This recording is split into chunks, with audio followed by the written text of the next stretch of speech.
पहली मीटिंग है 2022 की। सबसे पहले तो आप सभी को लोहड़ी की बहुत बहुत बधाई। मकर संक्रांति, पोंगल, भोगली बिहू, उत्तरायण और पौष वर्ष के भी अग्रिम शुभकामनाएं। 100 साल की सबसे बड़ी महामारी से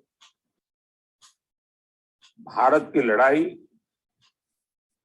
अब तीसरे वर्ष में प्रवेश कर चुकी है। परिश्रम हमारा एकमात्र पथ है और विजय एकमात्र विकल्प। हम 130 करोड़ भारत के लोग अपने प्रयासों से कोरोना से जीतकर अवश्य निकलेंगे। और आप सबसे जो बातें मैंने सुनी हैं उसमें भी वही विश्वास प्रकट हो रहा है। अभी ओमिक्रॉन के रूप में जो नई चुनौती आई, जो केसों की संख्या बढ़ रही है, उसके बारे में हेल्थ सेक्रेटरी की तरफ से विस्तार से हमें जानकारी दी गई है। अमित शाह जी ने भी प्रारंभ में कुछ बातें हमारे सामने रखी। आज अनेक मुख्यमंत्री समुदाय की तरफ से भी, और वो भी हिंदुस्तान के अलग अलग कोने के, काफी महत्वपूर्ण बातें हम सबके सामने आई है। साथियों, ओमिक्रॉन को लेकर पहले जो संशय की स्थिति थी वो अब धीरे धीरे साफ हो रही है। पहले जो वेरिएंट थे उनकी अपेक्षा में कई गुना अधिक तेजी से ओमिक्रॉन वेरिएंट सामान्य जन को संक्रमित कर रहा है। अमेरिका जैसे देश में एक दिन में 14 लाख तक नए केसेस सामने आए। भारत में हमारे वैज्ञानिक और हेल्थ एक्सपर्ट्स हर स्थिति और आंकड़ों का लगातार अध्ययन कर रहे हैं। ये बात साफ है, हमें सतर्क रहना है, सावधान रहना है, लेकिन पैनिक की स्थिति न आए इसका भी हमें ध्यान रखना ही होगा। हमें ये देखना होगा कि त्योहारों के इस मौसम में लोगों की और प्रशासन की अलर्टनेस कहीं से भी कम न पड़े। पहले केंद्र और राज्य सरकारों ने जिस तरह प्रिएम्प्टिव, प्रोएक्टिव और कलेक्टिव अप्रोच अपनाई, वही इस समय की जीत का मंत्र है।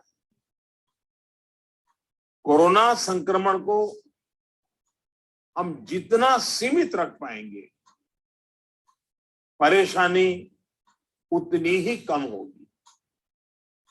हमें जागरूकता के फ्रंट पर साइंस आधारित जानकारियों को बल देने के साथ ही अपने मेडिकल इंफ्रास्ट्रक्चर को, मेडिकल मैन पावर को स्केल अप करते ही रहना पड़ेगा। साथियों, दुनिया के अधिकतर एक्सपर्ट्स का कहना है कि वेरिएंट चाहे कोई भी हो, कोरोना से लड़ने का सबसे कारगर हथियार वैक्सीन ही है। भारत में बनी वैक्सीन तो दुनिया भर में अपनी श्रेष्ठता सिद्ध कर रही है। ये हर भारतीय के लिए गर्व का विषय है कि आज भारत लगभग 92% वयस्क जनसंख्या को पहली डोज दे चुका है। देश में दूसरी डोज की कवरेज में भी 70% के आसपास पहुंच चुके हैं और हमारे वैक्सीनेशन अभियान को 1 साल पूरे होने में अभी भी 3 दिन बाकी है। 10 दिन के भीतर ही भारत अपने लगभग 3 करोड़ किशोरों का भी टीकाकरण कर चुका है। ये भारत के सामर्थ्य को दिखाता है, इस चुनौती से निपटने की हमारी तैयारी को दिखाता है। आज राज्यों के पास पर्याप्त मात्रा में वैक्सीन उपलब्ध है। फ्रंटलाइन वर्कर्स और सीनियर सिटीजन्स को प्रिकॉशन डोज जितनी जल्दी लगेगी उतना ही हमारे हेल्थ केयर सिस्टम का सामर्थ्य बढ़ेगा। 100% टीकाकरण के लिए हर घर दस्तक अभियान को हमें और तेज करना। मैं आज अपने उन हेल्थ केयर वर्कर्स, हमारी आशा बहनों का भी अभिनंदन करता हूं जो मौसम की कठिन परिस्थितियों के बीच वैक्सीनेशन अभियान को गति देने में जुटे। साथियों, टीकाकरण को लेकर भ्रम फैलाने की किसी भी कोशिश को भी हमें टिकने नहीं देना। कई बार हमें ये सुनने को मिलता है कि टीके के बावजूद संक्रमण हो रहा है तो क्या फायदा। मास्क को लेकर भी ऐसी अफवाहें उड़ती हैं कि इससे लाभ नहीं होता। ऐसी अफवाहों को काउंटर करने की बहुत जरूरत है। साथियों, कोरोना से इस लड़ाई में हमें एक और बात का बहुत ध्यान रखना होगा। अब हमारे पास कोरोना से लड़ाई का 2 साल का अनुभव है। देशव्यापी तैयारी भी, सामान्य लोगों की आजीविका, आर्थिक गतिविधियों को कम से कम नुकसान से अर्थव्यवस्था की गति बनी रहे। कोई भी रणनीति बनाते समय हम इन बातों को जरूर ध्यान में रखें, ये बहुत आवश्यक है। और इसलिए लोकल कंटेनमेंट पर ज्यादा फोकस करना बेहतर होगा। जहां से ज्यादा केस आ रहे हैं, जहां ज्यादा से ज्यादा और तेजी से टेस्टिंग हो, ये सुनिश्चित करना भी आवश्यक है। इसके अलावा हमें यह भी सुनिश्चित करना होगा कि होम आइसोलेशन में ही ज्यादा से ज्यादा ट्रीटमेंट हो सके। इसके लिए होम आइसोलेशन से जुड़ी गाइडलाइंस को, प्रोटोकॉल को, उसे फॉलो करना और स्थितियों के अनुसार इम्प्रोवाइज करना भी बहुत जरूरी है। होम आइसोलेशन के दौरान ट्रैकिंग और ट्रीटमेंट की व्यवस्था जितनी बेहतर होगी उतना ही अस्पतालों में जाने की आवश्यकता कम होगी। संक्रमण का पता चलने पर लोग सबसे पहले कंट्रोल रूम में संपर्क करते हैं। इसलिए उचित रिस्पॉन्स और फिर मरीज की लगातार ट्रैकिंग कॉन्फिडेंस बढ़ाने में बहुत मदद करती है। मुझे खुशी है कि कई राज्य सरकार इस दिशा में बहुत अच्छी तरह नए नए इनोवेटिव प्रयास भी कर रही है, प्रयोग भी कर रही है। केंद्र सरकार ने टेलीमेडिसिन के लिए भी काफी सुविधाएं विकसित की है। इसका ज्यादा से ज्यादा उपयोग कोरोना संक्रमित मरीजों को बहुत मदद करेगा।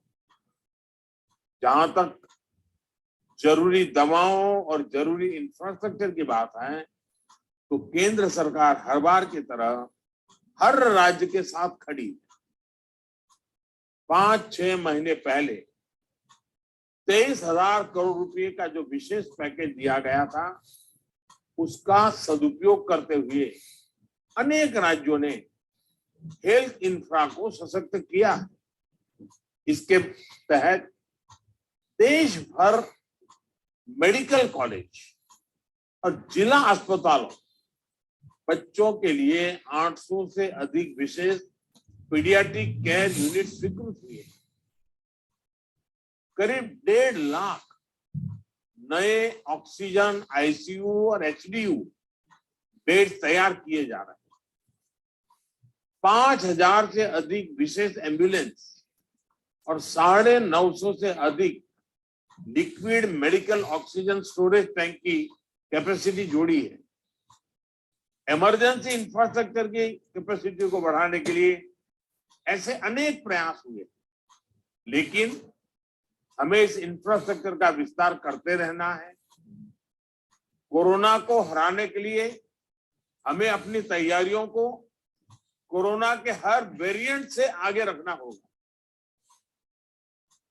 ओमिक्रॉन से निपटने के साथ ही हमें आने वाले किसी और संभावित वेरिएंट के लिए भी अभी से तैयारी शुरू कर देनी। मुझे विश्वास है हम सभी का आपसी सहयोग, एक सरकार का दूसरी सरकार के साथ समन्वय कोरोना से लड़ाई में देश को ऐसी ही ताकत देता रहेगा। एक बात हम भली भांति जानते हैं, हमारे देश में एक हर घर में ये परंपरा है, जो आयुर्वेदिक चीजें हैं, जो काढ़ा वगैरह पीने की परंपरा है, इस सीजन में उपकारक है। इसको कोई मेडिसिन के रूप में नहीं कहता है, लेकिन उसका उपयोग है। और मैं तो देशवासियों से भी आग्रह करूंगा कि ये जो हमारी परंपरागत